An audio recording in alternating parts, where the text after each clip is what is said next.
بسم اللہ الرحمن الرحیم۔ السلام علیکم ورحمۃ اللہ وبرکاتہ۔ اس سے پہلے سبق میں ہم نے حروف ناصبہ کے بارے میں جانا کہ حروف ناصبہ کتنے ہیں اور ان کا استعمال کس طریقے سے کیا جاتا ہے۔ آج کے سبق میں ہم جانیں گے حروف جازمہ کا بیان کہ یہ حروف جازمہ کتنے ہیں اور ان کو کس طریقے سے استعمال کیا جاتا ہے۔ فعل مضارع مجزوم یعنی وہ حرف جو فعل مضارع کو جزم دیتے ہیں۔ فعل مضارع منصوب پڑھ لینے کے بعد فعل مضارع مجزوم کو سمجھنا بہت آسان ہے۔ حروف ناصبہ میں یہ ہو رہا تھا کہ ان حروف میں سے اگر کوئی حرف مضارع پر آ رہا تھا تو معنی کے ساتھ ساتھ مضارع کے صیغے میں بھی بدلاؤ ہو رہا تھا۔ حروف ناصبہ ہی کی طرح کچھ حروف جازمہ بھی ہوتے ہیں جو مضارع کے صیغوں میں بدلاؤ کرتے ہیں، جیسے لم، لما، لام امر، لائے نہیں اور ان۔ یہ حروف جازمہ کہلاتے ہیں یعنی جزم دینے والے حروف۔ حروف جازمہ کس طرح کام کرتے ہیں؟ یہ بھی تمام حروف فعل مضارع کے شروع میں آتے ہیں، لیکن یہ جس صیغے کے آخر میں پیش ہو اس کو جزم سے بدل دیتے ہیں، اور جس صیغے کے آخر میں نون اعرابی ہو اس کو گرا دیتے ہیں۔ نون ضمیر باقی رہتا ہے اور ان پر ان حروف کا بھی کوئی فرق نہیں پڑتا۔ حرف کے جو معنی ہوں گے ترجمہ اسی حساب سے کیا جائے گا۔ لم کا بیان۔ سب سے پہلے لم کو دیکھتے ہیں، اس کو کیسے استعمال کیا جاتا ہے۔ لم کے معنی ہوتے ہیں نہیں۔ یہاں بھی یہ بات یاد رکھیں کہ اس کو فعل مضارع پر ہی استعمال کرنا ہے، ماضی پر بالکل استعمال نہیں ہوگا، بلکہ اس کو آپ مضارع کے ہر ایک صیغے پر استعمال کر سکتے ہیں، جیسے لم یذهب وہ نہیں گیا، لم ندخل ہم داخل نہیں ہوئے، لم یسجدوا ان سب مردوں نے سجدہ نہیں کیا۔ نوٹ: یہاں پر یہ بات ذہن میں بیٹھا لیں کہ لم جب مضارع پر لگ جاتا ہے تو فعل مضارع کا ترجمہ نہیں ہوتا، بلکہ ترجمہ ماضی منفی میں چلا جاتا ہے۔ لم یذهب وہ نہیں گیا، وہ نہیں جاتا ہے یا نہیں جائے گا کا ترجمہ نہیں کیا جائے گا، بلکہ ماضی کا ترجمہ کیا جائے گا، وہ نہیں گیا۔ بالکل اسی طرح جیسے ہم نے ماضی منفی پڑھا تھا، ما ذهب دونوں کے ترجمے میں کوئی فرق نہیں ہے۔ لم یذهب کہہ لیں یا ما ذهب کہہ لیں تو دونوں میں کوئی فرق نہیں ہے۔ جیسے لم اشرب میں نے نہیں پیا، ما شربت میں نے نہیں پیا، دونوں کے ایک ہی معنی ہیں۔ لم کے ساتھ گردان، لم والی گردان کو نفی جہت بلم کہتے ہیں، جیسے لم یضرب، لم یضربا، لم یضربو۔ یہاں دیکھیے یضربان اور یضربونا تھا تو یہاں نون اعرابی گرا دیا، اور لم یضرب میں دیکھیے با کو ساکن کر دیا۔ لم تضرب، لم تضربا، لم یضربنا، یہاں دیکھیے نون ضمیر باقی ہے۔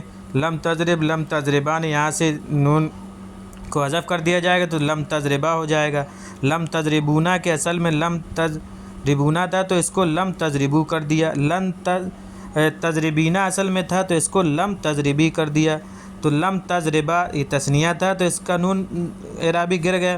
لن تضربنا، لم تضربنا میں یہاں دیکھیے نون ضمیر باقی ہے۔ لم اضرب، لم نضرب، تو آخر میں دیکھیے پیش تھا تو اس کو جزم دے دیا اور ترجمے کو ماضی منفی میں کر دیا، یعنی اس ایک مرد نے نہیں مارا تو یہ ماضی میں اس کا ترجمہ ہو گیا۔ اور نون اعرابی بھی ہر جگہ سے گر گئے جہاں جہاں نون اعرابی تھا، یعنی چاروں تثنیہ اور جمع مذکر غائب، جمع مذکر مخاطب اور واحد مؤنث مخاطب سے نون اعرابی گر گیا، لیکن نون ضمیر کو یہاں باقی رکھا جائے گا، نون ضمیر جو ہے حذف نہیں ہوتا ہے۔ تو اس طریقے سے نفی جہت بلم کی گردان ہوگی، اسی طریقے سے آپ گردانیں کریں۔ یہ کچھ صیغے لکھے ہیں، ان میں آپ لم لگا کر اس کا ترجمہ کریں اور حرکت بھی بدلیں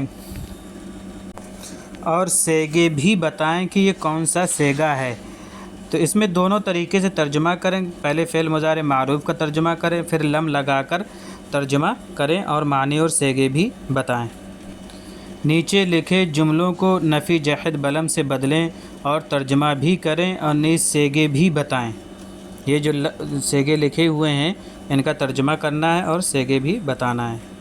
ماضی منفی کے لکھے ہوئے ہیں تو ان کو لم لگا کر فعل مضارع بنائیں، لم لگا کر پھر اس کے ماضی کے معنی لیں اور صیغے بھی ساتھ ساتھ بتاتے جائیں اور ترجمہ بھی کریں۔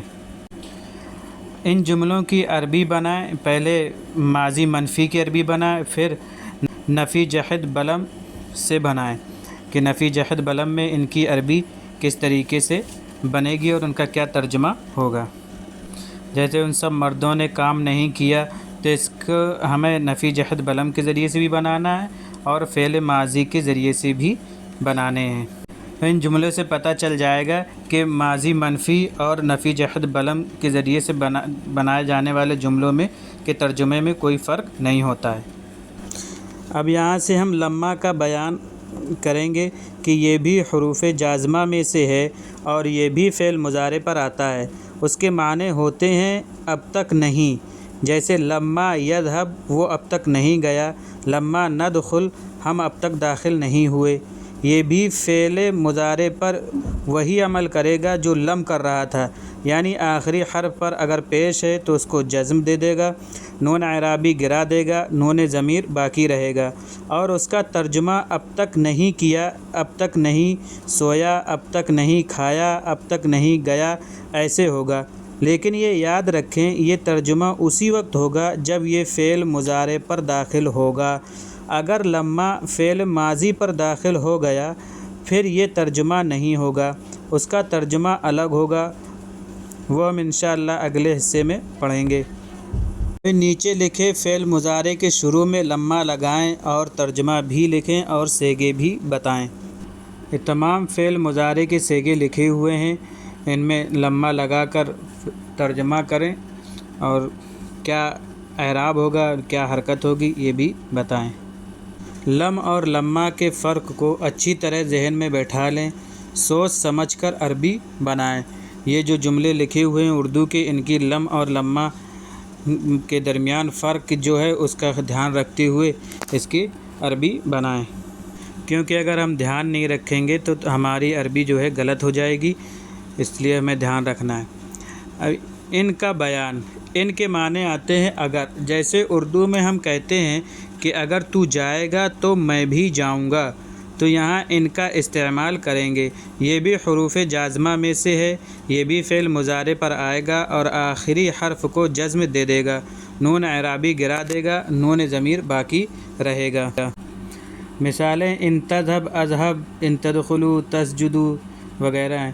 اوپر کی مثالوں سے معلوم ہوا کہ ان کے بعد دو فعل مضارع آ رہے ہیں، ان دونوں پر اپنا اثر ڈال رہا ہے، یعنی اگر پیش ہے تو جزم دے رہا ہے، نون اعرابی ہو تو اس کو گرا رہا ہے۔ معلوم ہوا کہ ان دو فعل مضارع کو ساکن کرتا ہے، ان جب بھی استعمال کریں گے تو وہ دو فعل مضارع کو ساکن کرے گا۔ ان تذهب اذهب، اگر تو جائے گا تو میں بھی جاؤں گا، یعنی یہ ڈیپینڈ کرتا ہے سامنے والے پر کہ اگر سامنے والا کوئی کام کرے گا تو میں کروں گا، اگر نہیں کرے گا تو میں نہیں کروں گا۔ نیچے لکھے جملوں کے شروع میں ان لگائیں پھر ترجمہ بھی کریں۔ یہ کچھ اردو کے جملے ہیں جہاں آپ ان لگا کر ترجمہ کریں، عربی بنائیں ان کی، اگر تم سب جاؤ گے تو ہم بھی جائیں گے وغیرہ، یہ جملے ان کی آپ عربی بنائیں۔ نوٹ: حروف جازمہ میں لام امر اور لائن ہی بھی ہیں، ان کا بیان انشاءاللہ آگے آئے گا۔ اہم قاعدہ: اگر مضارع کے آخر میں حرف علت یعنی الف، واو یا میں سے کوئی بھی حرف ہو تو ظاہر ہے کہ وہ پہلے سے ہی ساکن رہتا ہے، جیسے دعا یدعو، قضا یقضی، خشیہ یخشی۔ تو اس صورت میں اگر ان سے پہلے لم لگ جائے تو پھر یہ حروف گر جاتے ہیں، جیسے لم یدعو سے لم یدعو، یہاں سے واو گر گیا، لم یقضی سے لم یقضی، یہاں سے یا گر گئی، لم یخشی سے لم یخشی، یہاں سے الف گر گیا۔ ان حروف کا گر جانا اسی بات کی علامت ہو جائے گی کہ یہ فعل مجزوم ہو گیا، دوبارہ سے اس کو سکون دینے کی ضرورت نہیں ہے۔ نیچے لکھے جملوں میں فعل مضارع منصوب اور مجزوم پہچانو اور ان کا ترجمہ کرو، قاعدے کو ذہن میں رکھتے ہوئے۔ ایک اہم قاعدہ بھی دیکھ لیں، جب دو ساکن ایک ساتھ جمع ہو جائیں تو کمزور حرف گر جاتا ہے۔ کمزور حرف الف، واو، یا کہلاتے ہیں۔ عربی میں ان حروف کو علت کہتے ہیں، جیسے لم یسوم، یسوم سے لم یسم وغیرہ۔ تو ان کا ترجمہ کریں اور دیکھیں کہ کہاں پر جو کمزور حرف گرا ہے کہاں نہیں گرا ہے۔ ان حروفوں سے جازمہ کی گردان کریں، یعنی لم کی گردان کریں۔ یعنی معروف بھی مضارع معروف نفی جہت بلم اور مجہول نفی جہت بلم کی گردان کریں۔ یہ کچھ الفاظ معنی ہیں، ان کو آپ اپنی کاپی پر بھی لکھ لیجئے اور یاد کر لیجئے۔ امید ہے کہ آپ کو ہمارا جو آج کا سبق تھا وہ سمجھ میں آ گیا ہوگا کہ حروف جازمہ کس طریقے سے استعمال ہوتے ہیں اور ان کی گردانیں کس طریقے سے ہوں گی، یہ آپ نے جان لیا۔ جنہوں نے ابھی تک ہمارا چینل سبسکرائب نہیں کیا ہے وہ سبسکرائب کر لیں اور بیل آئیکن پریس دبائیں تاکہ ہمارے تمام ویڈیوز آپ کو ایک ایک کر کے پہنچتے جائیں، کیونکہ ہم ڈیلی ایک ویڈیو اپلوڈ کرتے ہیں۔